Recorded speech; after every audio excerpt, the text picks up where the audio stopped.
Ô Marie conçue sans péché. À longueur de journée, la parole du Seigneur attire sur moi l'insulte et la moquerie. Je me disais, je ne penserai plus à lui, je ne parlerai plus en son nom. Mais elle était comme un feu brûlant dans mon cœur. Elle était enfermée dans mes os. Frères et sœurs, ainsi, sans le savoir, par anticipation, Jérémie portait sa croix. Il vient d'être jeté en prison. Les chefs d'accusation s'être opposés à la pratique barbare d'égorger en sacrifice des enfants, avoir mis en garde contre le jugement divin. Souffrance du prophète, souffrance des hommes, souffrance de Dieu, une même chaîne. La parole de Dieu est immuable. Même si de nos jours l'insulte et la moquerie s'estompent et font place à une contradiction polie, le monde non plus n'a pas changé. Il est toujours impitoyable. Qui le prend pour modèle et se laisse subjuguer par ses mirages, met Dieu de côté, rencarde le projet d'amour. Le croyant en est quitte pour résister à une pression de plus en plus pesante, à vivre sa foi dans un combat quotidien, jamais définitivement gagné.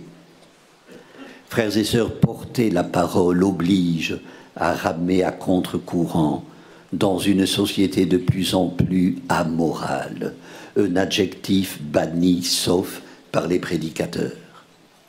Le pape Saint Grégoire le Grand, dont nous célébrons aujourd'hui la fête liturgique, leur conseillait de tremper leurs plumes dans le sang de leur cœur. Ils pourront ainsi arriver à l'oreille de leur prochain. Pauvres prédicateurs. Aujourd'hui, nombreux sont les prochains qui passent sans l'écouter. Frères et sœurs, tremper la plume dans le sang de son cœur, la formule n'est pas qu'imagée. Elle ne concerne pas que le prédicateur. L'annonce de la bonne nouvelle est à la charge de tout chrétien. Elle redonne aux mots authenticité et cohérence leur juste place dans notre vocabulaire.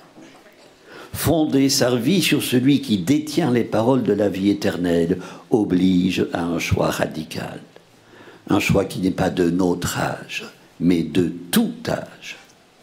Ne pas déserter, ne pas se taire, ne pas craindre de porter la vérité, payer d'exemple. Dans la bouche du peuple pauvre et petit, annonçait le prophète Sophonie, il n'y aura plus de langage trompeur. Une annonce qui n'est pas un songe creux. Notre prochain n'y prêterait pas l'oreille. Frères et sœurs, il faut que les mots soient trempés dans le sang, c'est-à-dire convertis en actes, dictés par l'Esprit de Dieu, toujours à l'œuvre, pour aider à poser les bons choix, pour revivifier nos façons de penser et d'agir, pour discerner, au-delà du conformisme régnant, la volonté de Dieu, selon la recommandation de Paul aux Romains. À l'entrée de leur monastère, les Chartreux dressent un blason représentant le globe terrestre surmonté d'une croix avec cette inscription « Le monde tourne, la croix demeure ». La croix est le oui et le non irréversible de Dieu. Non au mal sous toutes ses formes, oui à l'amour, à la vérité, au bien. C'est pourquoi, frères et sœurs, ne réduisons pas la croix à la seule passion de Jésus. En priant tournés vers l'Orient, les premiers chrétiens nous enseignent que la croix est un signe d'espérance, celui du retour du Seigneur, une boussole pour aller dans la bonne direction, faire le deuil de nos illusions, éteindre le feu de nos convoitises, fuir ce qui rapetisse notre vie, rectifier nos errements habituels, rompre avec tout ce qui n'est pas le service de Dieu pour nos frères et sœurs. Une boussole pour qui veut garder le cap face aux dérives des désirs toujours inassouvis. le désir de Dieu. Il habitait le cœur de David, il le crie dans le psaume de ce dimanche. « Dieu, tu es mon Dieu, je te cherche dès l'aube, mon âme a soif de toi. » David, perdu dans un désert spirituel, ne savait où se tourner. Comme il arrive à celui qui a l'âme en peine, qui ignore qu'il n'est d'autre secours que le Seigneur, que prendre sa main. Frères et sœurs, ne cherchons pas à puiser l'eau vive ailleurs que chez lui. Ne cherchons pas le bonheur là où il n'est pas, là où il n'a jamais été.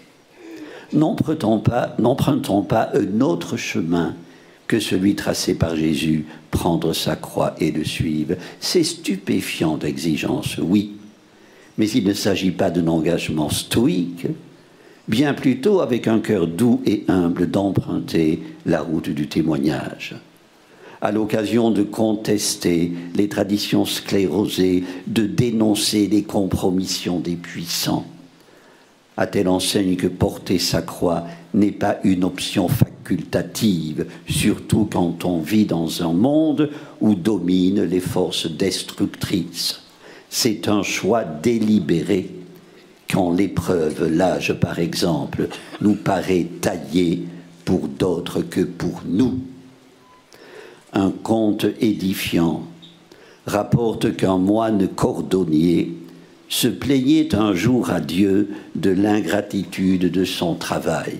« Je passe mes journées dans cette échoppe poussiéreuse. Je respire l'odeur du cuir moisi et tout mon savoir-faire est réduit à réparer des semelles éculées. Je sais bien que chacun doit porter sa croix, mais la mienne ne me convient pas. » Le remède est facile, lui répond Dieu. Je vais t'amener au ciel, dans un endroit où les croix sont en vitrine. Et tu pourras choisir celle qui te convient. Ainsi fut fait. Le moine et ses différentes croix plus pesantes les unes que les autres, toutes, sauf une. Il la désigne au magasinier, qui lui répond avec un petit sourire, « Tu as choisi celle que tu as déposée en entrant. » Frères et sœurs, demandons au Seigneur la grâce de porter la croix qu'il nous réserve. Nous-mêmes fortifions nos épaules pour tremper nos paroles dans le sang du témoignage, afin qu'elles parviennent jusqu'à notre prochain. Amen. Prions le Seigneur.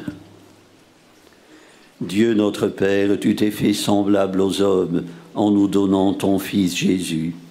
Donne-nous le courage de mettre nos pas dans les siens et de prendre avec lui le chemin qui passe par la croix et conduit à la vie que tu nous promets, toi le Dieu vivant, pour les siècles des siècles. Amen. Le Seigneur soit avec vous. Et avec votre esprit. Que Dieu Tout-Puissant vous bénisse, le Père, le Fils et le Saint-Esprit.